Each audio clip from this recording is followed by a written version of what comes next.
နောက်ဆုံးရွှေဖို့မလွယ်ကူတော့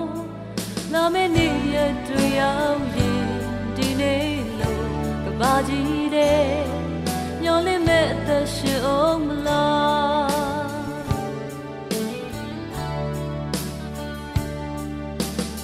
အချိန်ရထားခီးစားတဲ့ကမရတမ်းနောက်မဆုံးဘူး